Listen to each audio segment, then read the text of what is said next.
শহরের এক প্রান্তে একটি বড় বাংলো বাড়িতে তারা উঠল। রাত বাড়ার সাথে সাথে রোদের বাবার শ্বাসকষ্ট শুরু হলো। মায়া তড়িঘড়ি করে নেবুলাইজার বের করল, কিন্তু তাতেও কাজ হচ্ছিল না। রোদ খুব অস্থির হয়ে পড়ল। অফিসের পিয়নকে ফোন দিয়ে দ্রুত একজন ডাক্তার পাঠাতে বলল। মায়া রোদের বাবার মাথায় জলপট্টি দিচ্ছিল, আর রোদ ড্রয়িং রুমে পায়চারি করছিল। ঠিক 10 মিনিট পর কলিং বেল বেজে উঠল। রোদ রাগে দরজা খুলল। এতক্ষণ লাগে আসতে? পেশেন্টের অবস্থা? বলতে বলতে রোদ থেমে গেল। তার গলার স্বর জেনে বুক চিরে বের হতে পারছে না। দরজায় দাঁড়িয়ে থাকা মানুষটি ডাক্তারদের সাদা এপ্রন পরা, গলায় স্টেথোস্কোপ, মাথায় হিজাবের মতো করে ওড়না জড়ানো। কুয়াশার হালকা আলোয় রোদ দেখল সেই 4 বছর আগের হারিয়ে যাওয়া মুখ, মুন। মুন রোদকে দেখে হাতের ব্যাগটা প্রায় ফেলে দিচ্ছিল। 4 বছর ধরে সে এই মফস্বল শহরে নিজেকে লুকিয়ে রেখেছে। সে ভাবতেও পারেনি রোদ তাকে এভাবে খুঁজে পাবে। ঠিক সেই মুহূর্তে মায়া ভেতর থেকে দৌড়ে এলো। রোদ ম্যাম, আঙ্কেল তো কথা বলছেন না, ডাক্তার কোথায়? মায়া দরজায় এসেই থমকে গেল।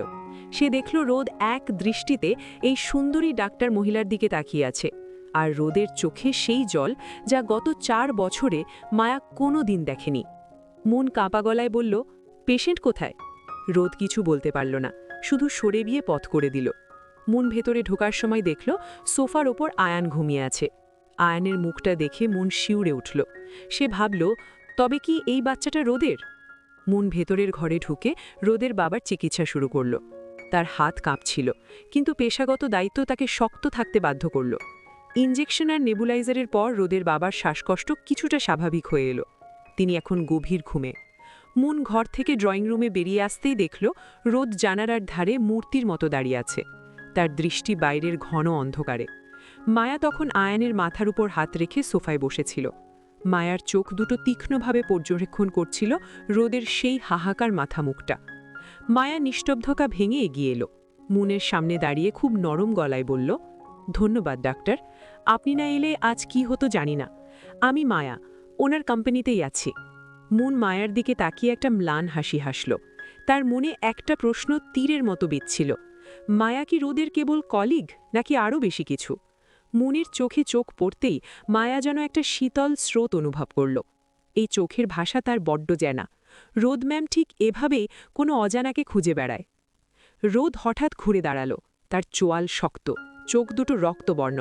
সে মুনের দিকে কয়েক কদম এগিয়ে এসে দাঁতে দাঁত চেপে বলল, সেদিন তো কোনো ঠিকানা না রেখেই পালিয়েছিলে, আজ আবার কেন ফিরে এলে? কেন আমার বাবার ডাক্তার হয়েই আসতে হলো তোমাকে? মুন স্তব্ধ হয়ে দাঁড়িয়ে রইল। তার চোখে জল এসেও থমকে গেল জেদের বশে। সে শান্ত গলায় বলল, আমি আসিনি রোদ, নিয়তি আমাকে টেনে এনেছে। আর আমি পালাইনি, আমি নিজেকে বাঁচিয়েছিলাম। নিজেকে বাঁচিয়েছিলে নাকি আমাকে মেরে ফেলেছিলে? রোদের কণ্ঠস্বরে আর্তনাদ ফুটে উঠল। মায়া এই কথোপকথন শুনে পাথর হয়ে গেল। সে বুঝতে পারল এই সেই মুন যার জন্য রোদ গত 4 বছর ধরে নিজেকে তিল তিল করে পাথর করে রেখেছে। মায়ার বুকটা এক অজানা যন্ত্রণায় ফেটে যেতে চাইল, কিন্তু সে নিজেকে সামলে নিল। ঠিক সেই সময় সোফায় শুয়ে থাকা আয়ান নড়ে চড়ে উঠল। ঘুমের ঘোরেই সে বিড়বিড় করে ডাকল, মুন মামি। ডাকটা শুনে মুনের কলিজা যেন কেঁপে উঠল। সে অবিশ্বাস্য চোখে বাচ্চাটার দিকে তাকালো। রোদ ব্যঙ্গ করে হাসল, অবাক হচ্ছ? ও তো রুহি আপুর ছেলে, কিন্তু এই 4 বছর ওকেও মিথ্যে সান্ত্বনা দিয়ে বড় করেছি যে ওর মামি একদিন ঠিক ফিরে আসবে। আজও দেখলে হয়তো বিশ্বাসই করবে না যে সেই মামি সামনে দাঁড়িয়েও কতটা অচেনা। মুন আর সহ্য করতে পারল না। সে তার ব্যাগটা তুলে নিয়ে দ্রুত দরজার দিকে হাঁটা দিল। রোদ চিৎকার করে বলল, মুন, পালিয়ে গিয়ে লাভ নেই। এই শহরে আমি বদলি হয়ে এসেছি।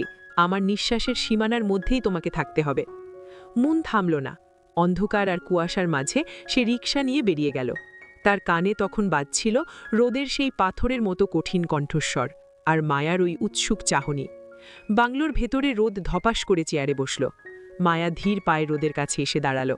তার ইচ্ছে করছিল রোদের কাঁধে হাত রাখতে, কিন্তু সাহস পেল না। সে শুধু অস্ফুট স্বরে বলল, রোদ ম্যাম, ওনার জন্যই কি আপনি নিজেকে এমন কঠোর করে রেখেছেন? রোদ কোনো উত্তর দিল না। রোদের নীরবতা যেন মায়ার কাছে চাবুকের মতো লাগল। রোদ জানালার বাইরে অন্ধকারের দিকে তাকিয়ে রইল, যেন সে সেই কুয়াশার মাঝে হারিয়ে যাওয়া রিকশাটাকে এখনও দেখতে পাচ্ছে। খানিক পর রোদ খুব নিচু কিন্তু ভারী গলায় বলল, মায়া, আজ রাতটা অনেক দীর্ঘ, আপনি বরং গিয়ে শুয়ে পড়ুন, কাল সকাল থেকে অফিসের অনেক কাজ। মায়া বুঝল রোদ তাকে নিজের ব্যক্তিগত জগতের সীমানায় ঢুকতে দেবে না। সে ম্লান মুখে নিজের ঘরের দিকে পা বাড়াল, কিন্তু মনের কোণে একটা বিষাদ দানা বাঁধল। গত 4 বছরে সে যে তিল তিল করে রোদের আশেপাশে নিজের জায়গা তৈরি করেছিল, আজ মাত্র কয়েক মিনিটে সেই পাহাড় ধসে গেল। পাহাড়ি শহরে কুয়াশা ভেদ করে হালকা রোদ উঠেছে। রোদ সারা রাত ঘুমায়নি। ভোরের আলো ফুটতেই সে তৈরি হয়ে নিল। তবে সে অফিসের দিকে না গিয়ে তার ড্রাইভারকে নিয়ে সোজা বেরিয়ে পড়ল শহরের ছোট হাসপাতালটার দিকে। তার ভেতরে তখন এক অদ্ভুত অস্থিরতা, জেদ নাকি ভালোবাসা সে নিজেও জানে না। হাসপাতালে পৌঁছে সে দেখল মুন তখন নাইট ডিউটি শেষ করে বেরোচ্ছে। তার চোখের নিচে কালচে দাগ, চেহারায় শ্রান্তির ছাপ। রোদকে সামনে দেখে মুন থমকে দাঁড়াল। রোদ কোনো ভনিতা না করে সরাসরি তার সামনে গিয়ে দাঁড়াল। কোথায় থাকো এখন? মুন অবজ্ঞা ভরে হাসল। তা জেনে আপনার কি লাভ? আপনার বাবা তো এখন সুস্থ। আমার প্রশ্নের উত্তর দাও মুন। 4 বছর পর তোমাকে পাওয়ার পর আমি তোমাকে দ্বিতীয়বার হারানোর সুযোগ দেব না। মুনের ক্লান্তি মুহূর্তেই মিলিয়ে গেল। রোদের চোখের সেই আদিম জেদ আর অধিকারবোধ দেখে সে শিউরে উঠল, কিন্তু পরক্ষণেই নিজেকে শক্ত করে নিল মুন।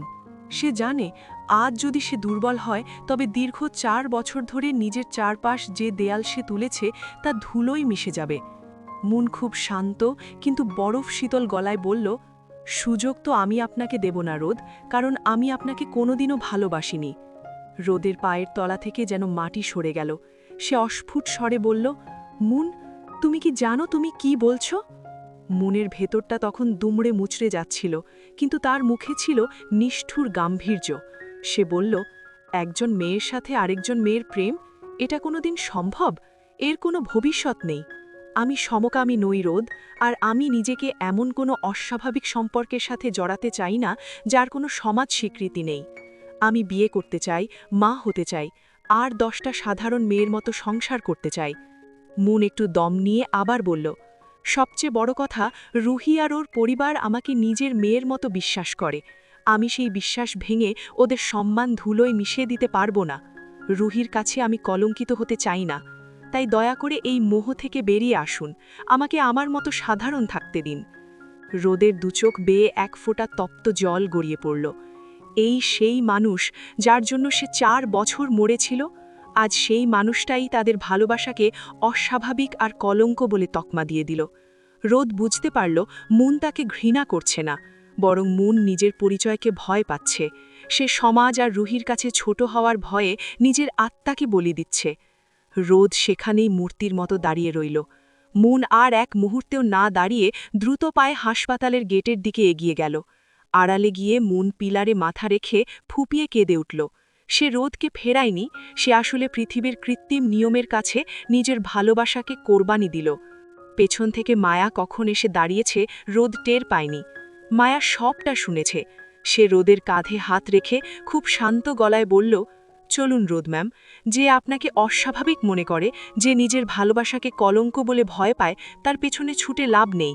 যে আপনাকে সম্মান করতে পারে না সে আপনাকে পাওয়ার যোগ্য নয়। রোদ মায়ার দিকে তাকালো। তার চোখে তখন আর হাহাকার নেই, কেবল এক বিশাল শূন্যতা আর জেদ। রোদ মায়ার হাতটা সরিয়ে দিল না। সে শীতল গলায় বলল, ঠিকই বলেছেন মায়া, চলুন।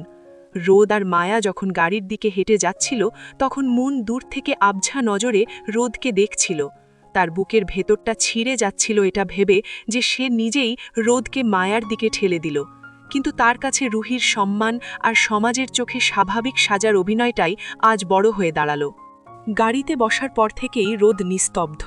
তার চোয়াল শক্ত হয়ে আছে আর দৃষ্টি জানালার বাইরে দ্রুত সরে যাওয়া পাহাড়ি রাস্তার দিকে। মুনের শেষ কথাগুলো তার কানের সীসার মতো বিঁধছে। অস্বাভাবিক সম্পর্ক, ভবিষ্যৎ নেই, রুহির সম্মান। রোদ ভাবতে পারছে না যে মানুষটার নিঃশ্বাসে একসময় সে নিজের অস্তিত্ব খুঁজে পেত, আজ সেই মানুষটাই তাদের ভালোবাসাকে কেবল সামাজিক সংজ্ঞার মাপকাঠিতে বিচার করে তুচ্ছ করে দিল। মায়া ড্রাইভ করছিল। সে আর চোখে একবার রোদকে দেখল। রোদকে আজ যতটা অসহায় দেখাচ্ছে, মায়ার কাছে সে ততটাই কাঙ্ক্ষিত হয়ে উঠছে। মায়া খুব সাবধানে কথা শুরু করল, রোদ ভাইয়া, মানুষ যা চায় তা সবসময় পায় না। মুনাপূজা বললেন সেটা হয়তো ওনার জায়গা থেকে ঠিক, উনি লোকলজ্জার ভয় পান, আপনাদের পরিবারের প্রতি ওনার এক ধরনের দায়বদ্ধতা আছে। আপনি কেন শুধু শুধু ওনাকে বিপদে ফেলবেন? রোদ কোনো উত্তর দিল না। মায়া এবার একটু সাহসী হয়ে রোদের হাতের উপর নিজের হাতটা রাখল। আমি কিন্তু আপনাকে কোনোদিনও লোকলজ্জার দোহাই দিয়ে ছেড়ে যাব না। আমার কাছে আপনি সবার আগে। রোদ ম্যাম, একবার কি আমার দিকে তাকিয়ে দেখবেন না? রুমের নিস্তব্ধতা যেন মনকে গ্রাস করতে চাইল। সে তার টেবিলের ওপর রাখা রুহির একটা পুরনো ধুলোবালি পড়া ছবির দিকে তাকিয়ে রইল। রুহির সাথে মুনের 4 বছর ধরে কোনো যোগাযোগ নেই। রুহি হয়তো জানেও না মুন এখন কোথায়, কিন্তু মুন নিজের মনে এক অদ্ভুত দায়বদ্ধতা পুষে রেখেছে। সে বিশ্বাস করে যে যদি কোনোদিন রুহি জানতে পারে যে তার সবচেয়ে প্রিয় বন্ধুটি তার বোন রোদের সাথে এমন এক অস্বাভাবিক সম্পর্কে জড়িয়েছে, তাহলে সেই আঘাত রুহি সইতে পারবে না। মুন নিজেকে রুহির পরিবারের কাছে আজীবন ঋণী মনে করে, আর সেই ঋণ শোধ করতেই সে নিজেকে তিলে তিলে মারছে। ঠিক সেই মুহূর্তে কলিং বেল বেজে উঠল। মুন চোখ মুছে দরজা খুলল। দরজায় দাঁড়িয়ে আছে মায়া, তার ঠোঁটে এক বিজয়ী হাসি। মায়া ভেতরে ঢুকেই চারপাশটা একবার দেখে নিল। বাহ ডাক্তার আপু, রোদ ম্যামের সামনে তো খুব বড় বড় কথা বলে এলেন, আমি সমকামী নই, আমি স্বাভাবিক জীবন চাই। অথচ আড়ালে এসে তো দেখছি চোখ ফুলিয়ে একাকার করেছেন। কাকে ফাঁকি দিচ্ছেন মুন আপু? মুনের বুকটা কেঁপে উঠল। সে নিজেকে সামলে কঠিন গলায় বলল, আপনি এখানে কেন এসেছেন? আর রোদকে আমি যা বলেছি তা আমার ব্যক্তিগত সিদ্ধান্ত, আপনার এতে কি? মায়া এক কদম এগিয়ে এলো। মুনের চোখে সরাসরি তাকিয়ে শীতল গলায় বলল, ব্যক্তিগত নয় মুন আপু, এটা এখন আমারও বিষয়, কারণ রোদ ম্যামকে আমি ভালোবাসি। 4 বছর ধরে ওনার প্রতিটা ক্ষত আমি নিজ হাতে সারিয়েছি। আর আপনি এসে সেই ক্ষতগুলো আবার খুঁচিয়ে তুলছেন। আপনি ভয় পাচ্ছেন রুহি আপুর পরিবারের সম্মান নষ্ট হবে বলে, তাই না? ভয় পাচ্ছেন যে রুহি আপু জানতে পারলে আপনাকে ঘৃণা করবে। মুন স্তব্ধ হয়ে দাঁড়িয়ে রইল। মায়া কিভাবে এত কিছু জেনে গেল? মায়া মনের কানে ফিসফিস করে বলল, শুনে রাখুন, রোদ ম্যাম এখন আপনার উপর প্রচণ্ড ক্ষিপ্ত। আপনি ওনাকে অপমান করেছেন, ওনার ভালোবাসাকে ভুল বলেছেন। আমি চাই এই দূরত্বটা যেন বজায় থাকে। এই বলে মায়া চলে গেল সেখান থেকে। মন জানালার বাইরে তাকিয়ে ভাবল, রোদ কি সত্যিই তাকে ঘৃণা করতে শুরু করেছে, নাকি রোদও বুঝতে পারছে এই নিষ্ঠুরতার আড়ালে মনের এক করুণ অসহায়ত্ব লুকিয়ে আছে? মন সারা রাত এক মুহূর্তের জন্যেও চোখ বুঝতে পারল না। তাকে দগ্ধ করছিল নিজের ভেতরের এই লুকোচুরি। তারপর আবারও নিজের মনকে স্থির করে কিছুক্ষণ শান্তভাবে ভেবে সে সিদ্ধান্ত নিল, এভাবে পালিয়ে থেকে বা নিজেকে ছোট করে আর বাঁচা সম্ভব নয়। সে যদি রোদকে সত্যি ভালোবেসে থাকে, তবে সেই সত্যটা রুহির সামনে আসা উচিত, হোক তা ঘৃণার বিনিময়ে। পরদিন সকালে রোদ অফিসে যাওয়ার প্রস্তুতি নিচ্ছিল। মায়া তার ড্রয়িং রুমে বসে কফি খাচ্ছিল। ঠিক তখনই বাংলোর গেটে একটা ট্যাক্সি এসে থামল। গাড়ি থেকে নামলেন রুহি আর তার স্বামী। রোদ অবাক হয়ে বারান্দায় বেরিয়ে এলো। আপু, দুলাভাই, তোমরা হুট করে না জানিয়ে? রুহি রোদের দিকে তাকিয়ে হাসল, কিন্তু সেই হাসিতে এক ধরনের প্রশ্রয় ছিল। সে ভেতরে ঢুকে সোফায় বসল। মায়া অপ্রস্তুত হয়ে উঠে দাঁড়াল। রুহি মায়ের দিকে একবার তাকিয়ে রোদের দিকে ফিরল। রোদ, তোরা কি ভেবেছিস আমি কিছুই জানি না? এই 4 বছর মুন কোথায় ছিল, ও কেন পালিয়েছিল, সবটাই আমি জানি। রোদ আর মায়া দুজনেই চমকে উঠল। রোদ অস্ফুট স্বরে বলল, তুমি সব জানো মানে? রুহি ব্যাগ থেকে একটা পুরনো ডায়েরি বের করল। এটা মুনের ডায়েরি। 4 বছর আগে হোস্টেল ছাড়ার সময় ও এটা ভুল করে ফেলে গিয়েছিল। মুনের যে রুমমেট ছিল সে আমার সাথে যোগাযোগ করে পাঠিয়ে দিয়েছিল। মুন নিজেকে নিয়ে লজ্জিত ছিল। ও ভাবত ওর এই অনুভূতি আমাদের পরিবারের সম্মান নষ্ট করবে। কিন্তু রোদ, মুন যা জানে না তা হলো ভালোবাসা কোনোদিন কলঙ্ক হতে পারে না। আমি আর মা অনেক আগেই আলোচনা করেছি। মুন আমাদের জন্য শুধু একটা মেয়ে নয়, ও আমাদের পরিবারের অংশ। আমরা ওকে মেনে নিয়েছি অনেক আগেই। রোদ স্তব্ধ হয়ে দাঁড়িয়ে রইল। তার চোখে জল এসে পড়েছে। যে ভয়ের কারণে মুন তাকে ফিরিয়ে দিয়েছিল, সেই ভয়টা আসলে কোনোদিনই ছিল না। ঠিক তখনই গেটে এসে দাঁড়ালো মুন। সে এসেছিল রুহিকে ফোন দিয়ে সবটা স্বীকার করতে, কিন্তু এখানে রুহিকে সশরীরে দেখে সে পাথর হয়ে গেল। রুহি উঠে দিয়ে মুনের হাত ধরল। পাগলি মেয়ে, এই সমাজ আর সম্মানের ভয়ে তুই 4 বছর নষ্ট করলি, রোদকে অতটা কষ্ট দিলি। তুই কি ভেবেছিস তোর বন্ধু রুহি এতই সংকীর্ণ মনের? মুন হাউমাউ করে কেঁদে রুহিকে জড়িয়ে ধরল। সে ডুকরি কেঁদে বলল, আমি খুব ভয় পাচ্ছিলাম রে রুহি, আমি ভাবছিলাম তোরা আমাকে ঘৃণা করবি। রোদ ধীর পায়ে মনের সামনে গিয়ে দাঁড়াল। তার চোখে এখন আর সেই কঠোরতা নেই, আছে এক বুক ভালোবাসা। রোদ মনের দিকে তাকিয়ে বলল, এবার তো তোমার সব অজুহাত শেষ মুন আপু, এখন কি বলবে যে তুমি আমায় ভালোবাসো না? মুন চোখের জল মুছে হাসল। সে সবার সামনে রোদির হাতটা শক্ত করে ধরল। মায়া এই দৃশ্য দেখে আর এক মুহূর্ত সেখানে দাঁড়াতে পারল না। মায়া মাথা নিচু করে বাংলো থেকে বেরিয়ে গেল।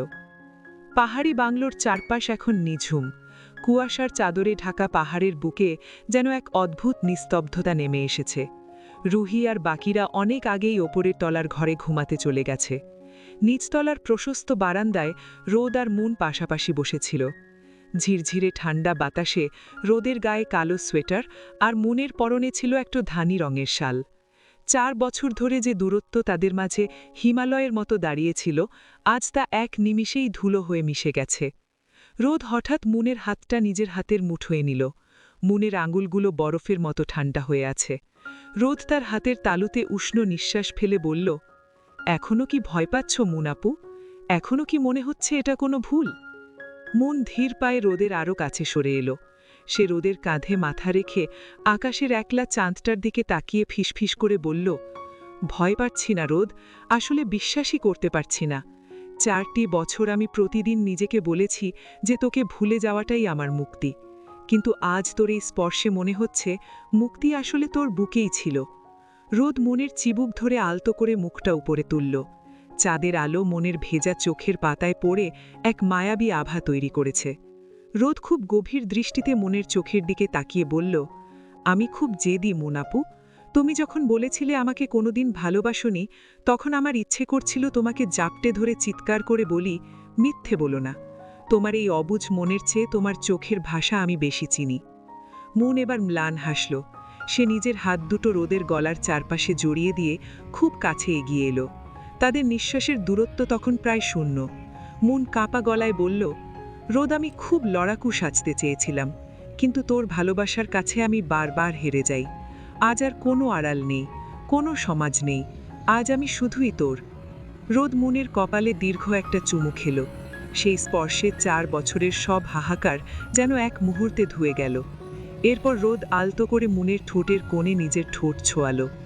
একপাক্ষিক নয়, আজ দুজনের হৃৎস্পন্দন একই তালে বাজছে। পাহাড়ি ঠান্ডা বাতাস এদের এই উষ্ণতার সাক্ষী হয়ে রইল।